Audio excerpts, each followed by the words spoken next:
Hey there. Subscribe to my channel and also press this bell icon. यहाँ पर उपस्थित सभी हजरात, दूर दूर से आए सभी बुजुर्ग नौजवान साथी, सम्मानित मंच साथियों, जैसा कि मेरी चर्चा हुई थी अभी 10 से 15 दिन पहले की, इस तरह के जो हमारा सामाजिक जो बुराइयां चल रही हैं उसको लेकर के महापंचायत का आयोजन चौपानगी में किया जा रहा है, तो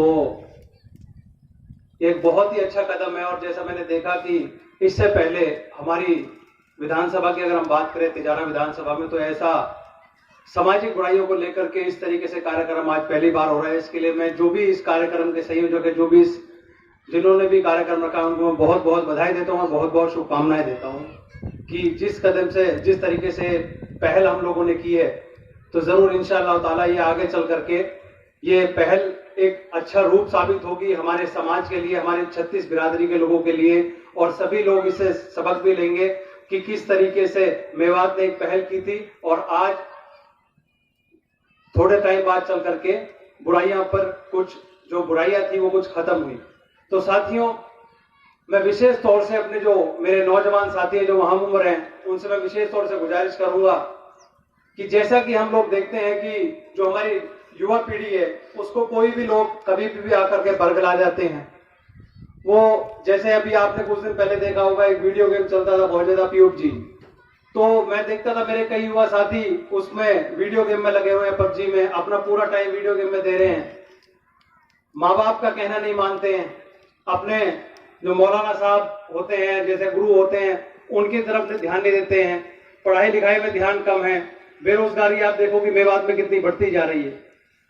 तो इसका मैं यही सोचता था कि इसका कारण क्या है कि जो हमारा युवा भटक रहा है, जो हमारा युवा हमारा समझ नहीं पा रहा कि हमारा जो आगे चल करके भविष्य है उसको हम लोग कैसे सुधारें, हम कैसे इस चीज को कंट्रोल करें और कैसे हमारा जो मेवात है वो तरक्की के रास्ते पे आएगा।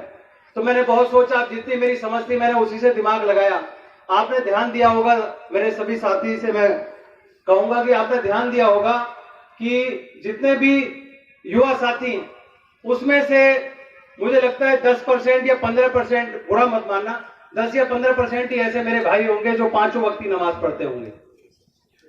तो मेरे साथियों, सबसे पहले तो जैसे अभी मौलाना साहब ने सारी चीजें बताई कि हमारे नबी ने नबी ने कुरान की आयतों को जो पढ़ा, जो उसका बखान किया, जो हमारे अल्लाह ने हमें जो रास्ता बताया, उस रास्ते को चल करके हमारे नबी ने जिस तरीके से हमको आयतें बताई हैं, तो एटलीस्ट जब तक हमारा युवा उन चीजों को देखेगा नहीं, उन चीजों को अमल में नहीं लाएगा, इस्लाम क्या है, सबसे पहले इस्लाम के अंदर दाखिल होना बहुत जरूरी है। जब तक अगर हम अपने आप को इस्लाम के अंदर दाखिल नहीं करेंगे, जब तक हम कैसे उस मुकाम तक पहुंच सकते हैं जहां हमें पहुंचना है। जितनी भी आज सामाजिक बुराइयां हैं, आप एक बार कुरान और हदीस अगर ढंग से पढ़ो तो आपको यह पता लग जाएगा कि अगर मैं किसी, जैसे कि आप सभी जानते हैं कि मैं थोड़ा सा राजनीतिक उससे आता हूं, अगर मैं किसी अपने राजनीतिक प्रतिद्वंदी की भी अगर बुराई करता हूं तो वो भी गुनाह है अगर हदीस की बात करी जाए। हमें उसकी भी बुराई करने का, कहने का मतलब हक नहीं है। तो ये छोटी छोटी बातें जब तक हमारा युवा समझेगा नहीं, जब तक हम 5 वक्त की नमाज नहीं पढ़ेंगे, आप देखो आज छोटे छोटे लोग कैसे हम लोगों को धर्म के नाम पे बांट देते हैं। जिन लोगों की कोई हैसियत नहीं है आप लोगों के सामने, वो आकर के आपको बरगला जाते हैं। कोई बिल्कुल छोटे से छोटा आदमी भी आज जाकर के भी, मैं कल परसों एक वीडियो देख रहा था, उसमें दीवार के ऊपर लगा हुआ था कि भाई यहाँ पर मुसलमानों का प्रवेश वर्जित है, इस तरीके से वो कोई हिंदू युवा वाहिनी करके कुछ वो लोग छोड़ रहे थे। तो इन लोगों की हिम्मत कहां से आती है? इन लोगों की हिम्मत ऐसे आती है क्योंकि हम आपस में एक नहीं है, हम आपस में भी बटे हुए हैं। अगर हम लोग इकट्ठे रहें, एक रहें, तो इंशाअल्लाह ताला मैं आपसे ये वादा करता हूं कि कोई भी ताकत हमें झुका नहीं सकती, क्योंकि ये जो सर है, ये सर हमारा हजरत मोहम्मद मुस्तफा सल्लल्लाहु अलैहि वसल्लम की उम्मत में जो सर झुकता है उसको ना कोई झुका सकता है ना दबा सकता है मेरे साथ। तो ये चीजें हमारे युवा को देखनी पड़ेगी, कैसे हम लोग अपने माँ बाप के सपनों को पूरा करेंगे। हमें अल्लाह ने बताया हमारे लिए सबसे बड़ी जो चीज है वो सजदा है, हमें सजदा करना चाहिए। सजदे में हमारा सर जो है वो अल्लाह की बरगाह में झुकना चाहिए। हमें अपने नबी की आयत पे पूरा ध्यान देना चाहिए, उनके जो भी उन्होंने बताया है उसको मानना चाहिए। अगर आप 5 वक्त की नमाज पढ़ोगे, आप हमारी पूरी जो हमारी हदीस और कुरान और पूरा इस्लाम में दाखिल हो जाओगे, तो मैं आपसे वादा करता हूं आपको कोई झुका नहीं सकता, कोई दबा नहीं सकता। ये जितने भी लोग हैं, जितने भी बातें करते हैं आपसे कि ये हो जाएगा वो हो जाएगा, ऐसा कुछ नहीं है मेरे साथियों। जब इस दुनिया में जब पैसा नहीं था, दौलत नहीं थी, जब भी इस दुनिया में इंसान जीते थे, इंसान रहते थे, प्यार था, मोहब्बत था, सब कुछ था, तो टाइम दोबारा आ सकता है। पर तब आ सकता है जब आ सकता है जैसा कि आज हम देखते हैं कि आज हम अपने अल्लाह से, आज हम अपने भगवान से दूर होते जा रहे हैं। तो जब हम जितने अल्लाह को मना लेंगे, जितना अगर हमारा अल्लाह हमसे नाराज है तो फिर हमारा हमसे समझ लो चाहे पूरी दुनिया खुश है, अगर अल्लाह नाराज है तो हमसे सब नाराज है।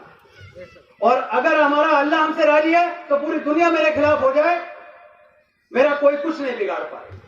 तो ये चीज हमें अपने अंदर लानी होगी।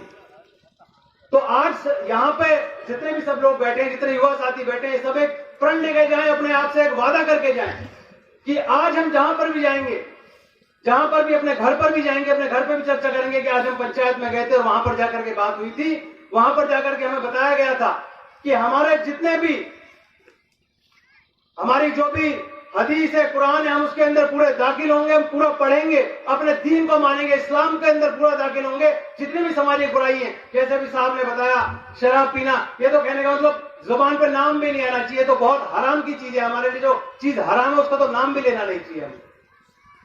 लेकिन जब आप अल्लाह के नजदीक हो जाओगे, जब आप पूरी तरीके से 5 वक्त की नमाज पढ़ोगे, आप तरावी की नमाज दिल से पढ़ोगे, कहने का मतलब आपको कोई झुका नहीं पाएगा, मैं कह रहा हूं। और आपका जो दिमाग है वो अपने आप आपका अल्लाह के रास्ते पे आपका दिमाग लग जाएगा।